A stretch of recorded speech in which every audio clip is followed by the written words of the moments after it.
बालकांड दोहा चौपाई अर्थ सहित अवर श्रवण करें। जय सिया राम। विश्वामित्र जी ने हृदय में हंसकर कहा, मुनि को हरा हरा ही इस सूझ रहा है, अर्थात सर्वज्ञ विजयी होने के कारण वे श्री राम लक्ष्मण को भी साधारण क्षत्रिय ही समझ रहे हैं, किंतु ये लोभमयी केवल फौलाद की बनी हुई खाड़ा खड़ग है, ऊख की रस की खाड़ नहीं है, जो मुंह में लेते ही गल जाए। खेद है, मुनि अब भी बेसमझ बने हुए हैं, इनके प्रभाव को नहीं समझ रहे हैं। देवी पूज पद कमल तुम्हारे, रामा सुर नर मुन सब होय सुखारे। सिया रामा कहो लखन मुनि शील तुम्हारा, को नहीं जान विदित संसारा। मात पितहि उरिन भयनी के, गुर रिनु रहा सोच बड़ जी के। लक्ष्मण जी ने कहा, हे मुनि, आपके शील को कौन नहीं जानता, ये संसार भर में प्रसिद्ध है। आप माता पिता से तो अच्छी तरह उड़े हो ही गए, आप गुरु का ऋण रहा, जिसका जी में बड़ा सोच लगा है। सो जनु हमरे ही माथे काढ़ा, दिन चले गए ब्याज बड़ बाढ़ा। अब आने व्यवहरिया बोली, तुरंत देव मैं थैली खोली। वो मानो हमारे ही माथे काढ़ा था, बहुत दिन बीत गए हैं, इससे ब्याज भी बहुत बढ़ गया होगा। अब किसी हिसाब करने वाले को बुला लाइए, तो मैं तुरंत थैली खोलकर दे दूं। सुन कटु बचन कुठार सुधारा, हाय हाय सब सभा पुकारा। भृगुबर परसु देखावहु मोहि, विप्र विचार बचौ नप दोहि। लक्ष्मण जी के कड़वे वचन सुनकर परशुराम जी ने कुठार संभारा, सारी सभा हाय हाय करके पुकार उठी। लक्ष्मण जी ने कहा, हे भृगुकुल शेष, आप मुझे फरसा दिखा रहे हैं, पर हे राजाओं के शत्रु, मैं ब्राह्मण समझकर बचा रहा हूँ या तरह दे रहा हूँ। मिले न कबहु सुभट रन गाढ़े, दुज देवता घर ही के बाढ़े। अनुचित कहीं सब लोग पुकारे, रघुपति सह नहीं लखनु निवारे। आपको कभी रणवीर बलवान वीर नहीं मिले, हे ब्राह्मण देवता, आप घर में ही बड़े। ये सुनकर अनुचित है कहकर सब लोग पुकार उठे। तब श्री रघुनाथ जी ने इशारे से लक्ष्मण जी को रोक लिया। देवी पूज पद कमल तुम्हारे, रामा सुर नर मुन सब होय सुखारे। सिया रामा लखन उतर आहूत सरसे, भृगुबर कोप किसान। बढ़त देख जल सम बचन, बोले भृगुकुल भान। लक्ष्मण जी के उत्तर से जो आहूत के समान थे, परशुराम जी के क्रोध रूपी अग्नि को बढ़ते देखकर रघुकुल के सूर श्री रामचंद्र जी जल के समान शांत करने वाले वचन बोले।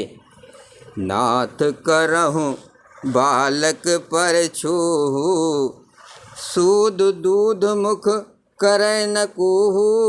जो पै प्रभु प्रभाव कछु जाना, तो की बराबर करत आयाना। हे नाथ, बालक पर कृपा कीजिए, इस सीधे और दुहमुहे बच्चे पर क्रोध न कीजिए। यदि ये प्रभु का आपका कुछ भी प्रभाव जानता, तो क्या ये बेसमझ आपकी बराबरी करता। जो लरी का कछु अजगर करही, गुरु पितु मात मोद मन भरही। करहि कृपा शिशु सेवक जानी, तुम समशील धीर मुन ज्ञानी। बालक यदि कुछ चंचलता भी करते हैं, तो गुरु पिता और माता मन में आनंद से भर जाते हैं। अतः उसे छोटा बच्चा और सेवक जानकर कृपा कीजिए। आप तो समदर्शी, सुशील, धीर और ज्ञानी मुनि हैं। राम बचन सुनि कछुक जुड़ाने, कहीं कछु लखन बहुर मुस्काने, हसत देख नख शिखरिस व्यापी, राम तोर भ्राता बड़ पापी। श्री रामचंद्र जी के वचन सुनकर वे कुछ ठंडे पड़े। इतने में लक्ष्मण जी कुछ कहकर फिर मुस्कुरा दिए। उनको हंसते देखकर परशुराम जी के नख से सिर तक सारे शरीर में क्रोध छा गया। उन्होंने कहा, हे राम, तेरा भाई बड़ा पापी है। गौर शरीर श्याम मन माही, कालकूट मुख पै मुख नाही, सहज टेढ़ अनुहरहि न तोहि, नीच मीचु सम देख न मोहि। ये शरीर से गोरा पर हृदय का बड़ा काला है। ये विमुख है, दुधमुहा नहीं, स्वभाव से ही टेढ़ा है, तेरा अनुसरण नहीं करता, तेरे जैसा शीलवान नहीं है। ये नीच मुझे काल के समान नहीं देखता। देवी पूज पद कमल तुम्हारे, रामा सुर नर मुन सब होय सुखारे। सिया रामा लखन कहो हंसि सुनहु मुनि, क्रोध पाप कर मूल, जय बस जन अनुचित करहे, चरहे बेस प्रतिकूल। लक्ष्मण जी ने हंसकर कहा, हे मुनि सुनिए, क्रोध पाप का मूल है, जिसके वश में होकर मनुष्य अनुचित कर्म कर बैठते हैं और विश्व भर के प्रतिकूल चलते सबका अहित करते हैं। मैं तुम्हार अनुचर मुनिराया, परिहरि कोप करहि अब दाया, टूट चाप नहीं जुरहि रिसाने, बैठे होए पाए पिराने। हे मुनिराज, मैं आपका दास हूँ, अब को त्याग कर दया कीजिए। टूटा हुआ धनुष कूद करने से जुड़ नहीं जाएगा, खड़े खड़े पैर दुखने लगे होंगे, बैठ जाइए। जो अति प्रिय तो करहि उपाई, जो रही को बड़े गुनी बुलाई, बोलत लखन जनक डराई, मस्त करहु अनुचित भल नाही। यदि धनुष अत्यंत ही प्रिय हो तो कोई उपाय किया जाए और किसी बड़े गुणी कारीगर को बुलाकर जुड़वा दिया जाए। लक्ष्मण जी के बोलने से जनक जी डर जाते हैं और कहते हैं, बस चुप रहिए, अनुचित बोलना अच्छा नहीं। थर थर काँपहि पुर नर नारी, छोट कुमार खोट बड़ भारी, भृगुपति सुन सुन निर्भय बानी, रिस तन जरहि होय बलहानि। जनकपुर के स्त्री पुरुष थर थर काँप रहे हैं और मन ही मन कह रहे हैं कि छोटा कुमार बड़ा ही खोटा है। लक्ष्मण जी की निर्भय वाणी सुन सुनकर परशुराम जी का शरीर क्रोध से जला जा रहा है और उनके बल की हानि हो रही है, उनका बल घट रहा है।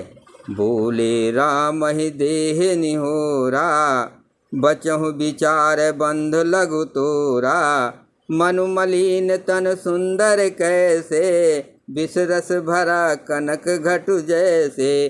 तब श्री रामचंद्र जी परेशान जनाकर परशुराम जी बोले, तेरा छोटा भाई समझकर मैं इसे बचा रहा हूँ।